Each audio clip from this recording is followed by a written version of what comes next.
चण्डं प्रतिचण्डं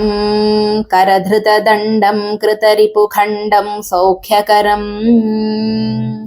लोकं सुखयन्तं विलसितवन्तं प्रकटितदन्तं नृत्यकरं डमरुध्वनिशङ्खं तरलवसन्तं मधुरहसन्तं लोकभरं भज भज भूतेशं प्रकटमहेशं भैरववेशं कष्टहरम्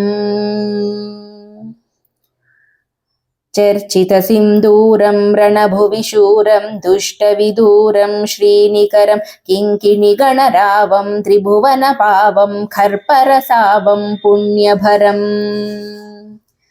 करुणामयवेशं सकलसुरेशं मुक्तसुकेशं पापहरं भज भज भूतेशं प्रकटमहेशं भैरववेशं कष्टहरम् कलिमलसंहारं मदनविहारं फणिपतिहारं शीघ्रकरं कलुषं शमयन्तं परिभृतसन्तं मत्तदृगन्तं शुद्धतरम्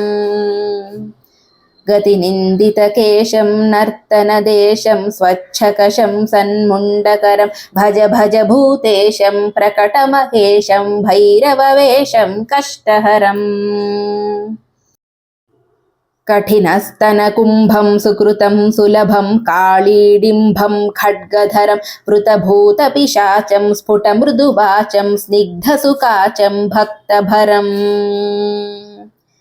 तनुभाजितशेषं विमलसुदेशं कष्टसुरेशं प्रीतिनरं भज भज भूतेशं प्रकटमहेशं भैरववेशं कष्टहरम्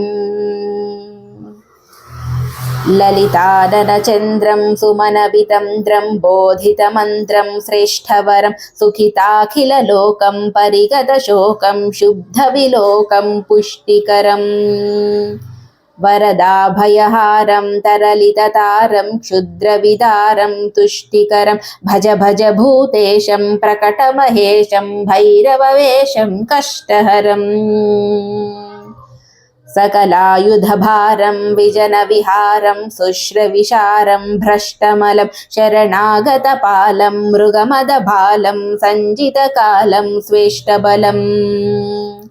पदनोपुरसिञ्जं त्रिनयनकञ्जं गुणिजनरञ्जन कष्टहरं भज भज भूतेशं प्रकटमहेशं भैरववेशं कष्टहरम्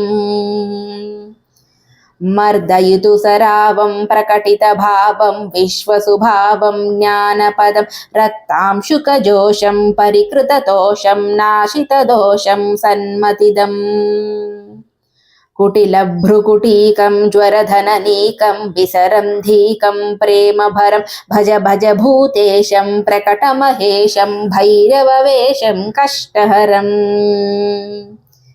परिनिर्जितकामं विलसितवामं योगिजनाभं योगेशं बहुमद्यपनाथं गीतसुगाथं कष्टसुनाथं वीरेशं कलयन्तमशेषं भृतजनदेशं नृत्यसुरेशं दत्तवरं भज भज भूतेशं प्रकटमहेशं भैरववेशं कष्टहरम्।